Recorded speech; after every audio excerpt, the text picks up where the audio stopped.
équipe actuellement. Il s'est bien à parler de Jake Evans, qui, en pointant le siège à côté, c'est son voisin dans le vestiaire et tout. Puis il disait, c'est un vétéran qui écoute. Il dit, moi, je parle avec lui, puis j'ai pas peur de je livre mes pensées et tout, puis c'est un gars qui écoute. Puis à quel point, quand tu places des gars comme Bolduc et Dak, qui, au cours des derniers mois, cherchent un peu, parfois, leur game, avec un gars qui écoute, comment ça peut rendre confiant des joueurs comme ça? Ben, je pense que ça l'aide, la communication, ça c'est sûr. Il y en a qui sont meilleurs que d'autres à ça, mais je pense qu'on a un bon mix de jeunes joueurs et de vétérans qui sont capables de s'aider. Puis ça part des conversations, ça c'est sûr. Puis tu peux écouter pour entendre, tu peux écouter pour apprendre. Fait que je pense qu'on a un groupe qui écoute plus pour apprendre. Puis ça prend ça. Pour aller chercher de la chimie dans une ligne et tout, ça prend de la communication. Puis c'est pas nécessairement une conversation d'un bord. Ça prend des échanges. Puis là, tu commences à comprendre c'est comment ils voient les choses. Puis là, tu peux être sur la même page. Il y a probablement un petit élément aussi où le dynamisme des deux autres joueurs et la façon dont ils récupèrent la rondelle qui semble aider Jake aussi. Oui, ça c'est sûr. Jake est bon en possession. Docker est capable de prolonger des séquences en protégeant des rondelles et tout. Boldy amène la vitesse, continue à essayer de s'ouvrir pour s'élancer et tout. Mais qu'est-ce qu'on voit à date, c'est bon. Parfait. Bonjour. Vous affrontez encore les Sharks et les Ducks en fin de semaine, puis 2 semaines consécutives dans une saison, des fois ça peut paraître long ou court, dépendamment du nombre de répétitions qu'on peut avoir à l'entraînement. As-tu l'impression qu'avec les 2 matchs que vous avez joués cette semaine, vous êtes quasiment une équipe différente par rapport à la semaine précédente avec tout ce que vous avez corrigé? Ben, c'est sûr. Je le dis toujours, tu restes pas pareil, tu t'améliores ou tu régresses. Je trouve qu'on s'est amélioré dans certains départements de la game qui nous aident à gérer les matchs meilleurs. Puis c'est des équipes rapides, c'est des équipes qui sont capables de marquer des buts, de te faire mal. J'ai aimé comment on s'est comporté contre Ottawa, de la manière que Ottawa sont capables de faire ça aussi. Fait qu'il faut jouer la game de 200 pieds, il faut être organisé. Je trouve qu'on l'est un petit peu plus, là. Il y a aussi le fait d'affronter une équipe moins souvent dans une saison. T'as beau te préparer, t'as beau faire du scouting, mais y a-tu un élément de, pas dire de surprise, mais faut le vivre quand même pour être capable de réagir? Oui, un petit peu. Je pense que je suis content qu'on les rejoue quand même assez vite après. Je pense que c'est frais dans notre... on va avoir des belles exemples et tout, pour le pre-scout aussi. On vient de parler à Philippe, il nous disait qu'il trouvait que son trio c'était souvent one and done et il trouvait que ça connectait pas autant qu'il aurait voulu au sein du trio. Ils sont ensemble depuis 2 mois. Pourquoi tu les laisses ensemble? Dans le fond, à quoi tu t'attends? C'est une équipe, c'est une ligue qui est capable de nous amener du momentum. Assez responsable aussi. Fait que je te dis pas que c'est... il n'y a pas tort, qu'ils sont capables d'être plus one and done. C'est de sélectionner leur jeu, surtout en zone offensive, de ne pas forcer les choses, d'être patient. Puis, une ligne comme ça qui t'a amené du momentum, passer du temps dans la zone offensive et de calculer c'est quoi les jeux que tu essaies de faire au lieu de passer plus de temps dans la zone offensive. Parce que si tu essaies des jeux, des fois, qui sont quasiment là, mais qui ne connectent pas, ça s'en retourne au bord. Fait d'être capable de prolonger leur séquence dans la zone offensive, je pense qu'il... puis quand tu fais ça, habituellement, mais t'es pas one and done. Fait que, c'est... Mais tu veux pas laisser quelque chose sur la table non plus si tu as une belle opportunité, Fait que c'est un équilibre. C'est d'être peut-être plus sélectif dans leur sélection de jeu. Je peux te permettre, est-ce que tu as ton plan pour les gardiens cette fin de semaine? D'autres, ils jouent demain. Alexandre? Salut Martin. Brendan Gallagher a déjà eu un rôle de premier, dans le top 6 premier Mm-hmm. une bonne partie de sa vie. Tantôt, Philippe Dano disait c'est pas toujours facile quand ton rôle diminue comme vétéran, on a notre ego, t'apprennes à gérer ça et tout. Ça fait quand même 4 ans que tu es là. Comment tu l'as vu? Il n'y a plus le même rôle maintenant. Comment tu l'as vu évoluer là-dedans puis être Mais je pense que c'est comme tout vétéran. Moi, j'ai passé à travers de ça aussi. Tu sais, tes minutes, elles diminuent. Tu sais, puis on est tous compétiteurs. Tu sais, puis c'est la roue qui tourne, la Ligue.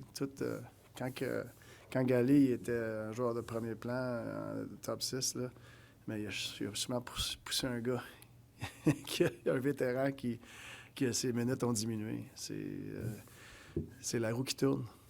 Il est intelligent, il le voit, là, il y a du monde, il y a de la compétition à l'interne. Mhm. Il drop les gants contre McCabe quand il pratique intense comme ça, puis il tape slam dans le coin, peu importe, parce que c'est une manifestation du gars qui dit « Moi, je vais m'accrocher. » Ouais, non, Galley, c'est un pro. Tu sais, Galley, il a fait une mise en échec. Le gars, il est venu après lui. C'est pas comme s'il était allé chercher une bataille, là. Galley, c'est un pro. Tu sais, puis tu le vois. Toutes ses actions. Martin, est-ce que as-tu une explication par rapport aux unités spéciales qui fonctionnent mieux à domicile, moins bien sur la route, ou mieux sur la route, moins bien à domicile? Parce qu'on dirait que c'est l'avantage numérique, ça va beaucoup mieux quand vous êtes à l'étranger. Piqué va beaucoup mieux ici. Qu'est-ce qui rentre là-dedans?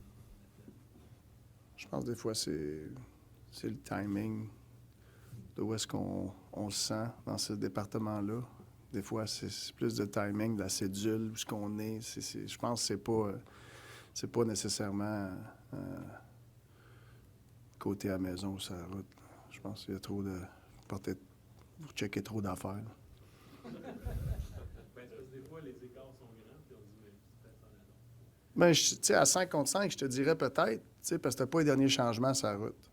Peut-être, tu sais, mais unité spéciaux, pour moi, je pense que c'est plus comment confiant ton powerplay ou ton PK à ce moment-là. Puis là, mais tu pars sur une séquence, tu prends la confiance, tu es sur la route, tu passes une séquence, vice-versa. Tu sais, puis c'est sûr, t'es jamais comme ça, tu sais, c'est comme ça. Fait que des fois, est-ce que notre piqué, les vagues hautes, on les pogne à la maison, puis, tu sais, puis même chose pour le pipi, je sais pas. Mais en général, tu sais, je pense pas le comportement côté unités spéciaux, ça a un rapport exactement à cause on est à la maison ou sur la route. Puis, par ailleurs, là, sur un autre sujet complètement, tu sais, il y a pas. En général, les coachs vont sûrement dire, vont tous dire, ah, moi, je voudrais installer une méritocratie. Tu sais, que ça aille merit-based. Mais c'est-tu plus tough à appliquer qu'à dire dans ta gestion avec les joueurs, de dire, moi, peu importe la position, là, je vais installer quelque chose qui va être au mérite. Mais ça dépend. Tu sais, côté standard, effort, combativité, ça faut que ça fasse partie de l'équation. Mais tu sais, c'est pas parce que tu travailles fort que tu vas jouer sur un premier trio, deuxième trio. Tu as des match-ups, il y a des joueurs qui ont un certain potentiel.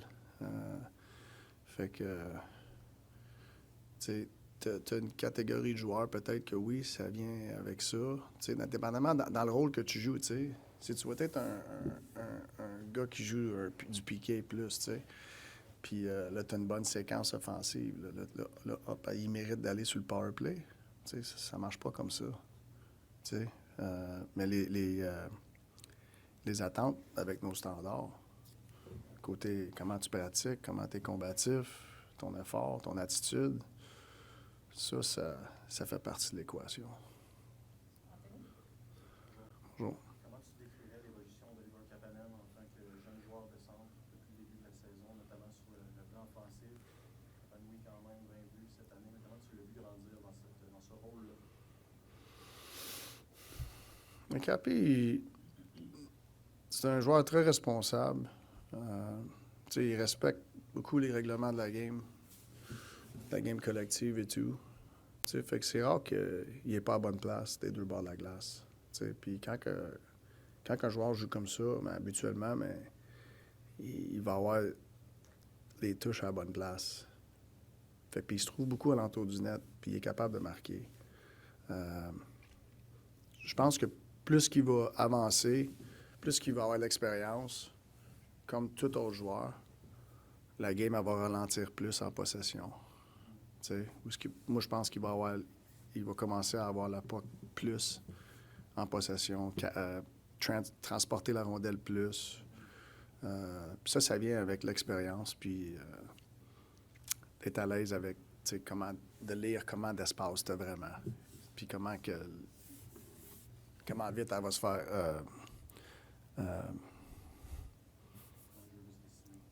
ouais, comment vite elle va se faire closer, là, fermer, enlever, tu sais. Puis je pense que ça vient avec l'expérience, tu sais. Puis tu le vois avec tous les jeunes joueurs. Tu sais, Slav, c'est un bel exemple de ça. Tu sais, fait que... non, il a un bon lancer, mais il est très, très responsable. L'avenue qui peut être un peu facile, c'est de dire Ivan Demidov, il est beaucoup plus visuellement spectaculaire. C'est lui qui aide Kapanen d'une certaine façon. Est-ce que tu crois aussi que Kapanen aide Demidov? Ben oui, c'est sûr. C'est sûr. C'est sûr. Tu peux pas... c'est pas une ligue... Il n'y a pas grand joueurs qui font ça tout seul. Ouais. Marty, you were talking the other day about how you need to make difficult decisions now that can have a negative impact on people you really care about. When you took this job, you talked about how you could relate to every player because you've been through it. You know, early in your career, you were on waivers. You probably had some tough discussions with your coaches. Do you remember one that stands out, or maybe something you learned from that experience that helps you now? I mean, I think all my experience helps me now. Can't think of one particular one. You know, but it's part of the job, you know. And I feel like I can relate to a lot. I don't know if I can relate to everything, but if I can't relate to everything, I usually lean on people and search for advice. Cole Caulfield was asked a couple weekends ago about, being Mr. Saturday Night, and he said basically every day of my life is a Saturday, which I thought was a pretty good line. He seems to be having so much fun doing this, and how much do you think that's rubbed off in the locker room? Because this is a young kid Yeah. that seems to have a lot of fun. Yeah, no, I mean, I think from the start, since I've taken this job, you know, he's been a guy that, you know, puts gas on our enthusiasm for sure. Every day, practice, you know, and does it rub off? Yeah, for sure, has to, you know, and you need that.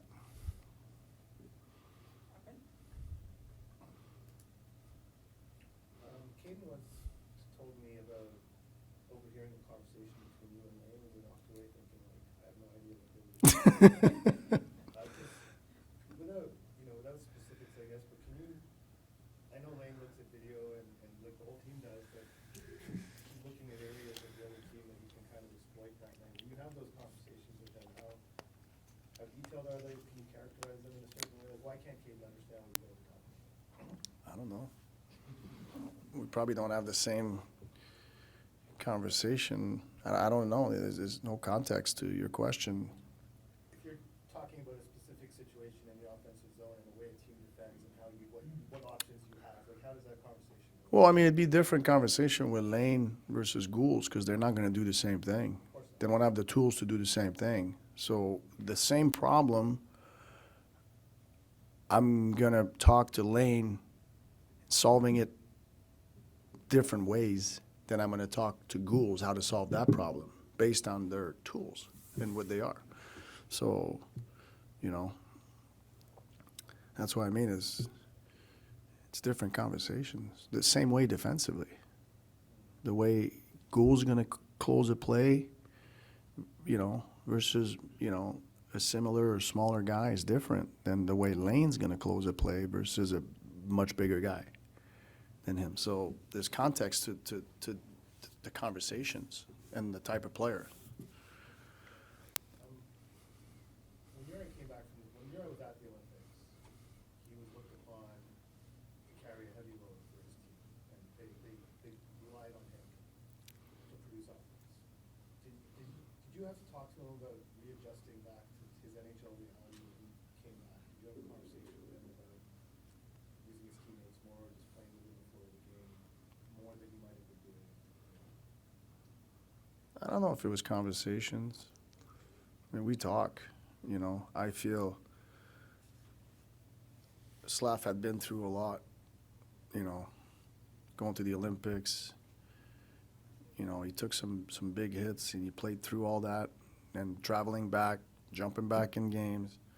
and probably wasn't as good as he wanted to be the first few games. But when you're gone through all that, I think as a coach, you have to have emotional awareness to just let him get through that little bit. You know, that's what I did. Talk with Marc-Antoine about merit-based decisions. You brought up combativity and effort and those things that weigh in the evaluation of how to make those decisions. Those traits seem to be what Brendan Gallagher is all about. Is that enough to keep him as a regular in this lineup every day when you have such a deep competition that's happening, like a guy like Texier coming in after 4 games? Yeah. No, I mean, you know, we have a deep group of forward right now, you know, and sometimes I have to make tough decisions. You know, Galley's a pro. I know what Galley can bring, and we're going to make decisions on game-to-game base. I think every player on my team know where they stand. I have plenty of conversations with everybody about where they stand, and, you know, we're going to make decisions that's best for the team. Where does he stand with your team right now? What is his value in terms of his leadership on and off the ice? He wears a letter for a reason. Mm-hmm. Where is he at in the process? Yeah, no, he's an important player for sure in that sense. You know, he's been. I look at all the veterans that, you know, have gone through the rebuild with us. You know, they've been a big part of why we are where we are. You know, there's some veterans that didn't want to go through that, and you know, he's been a big part in that leadership role and helped our young guys to evolve. He's played hard. You know, Galley's a pro. You know, and I know his minutes have gone down, and I think it's just you know, what happens when you have young players pushing and coming. It's just part of it. Merci, Martin. Okay, merci.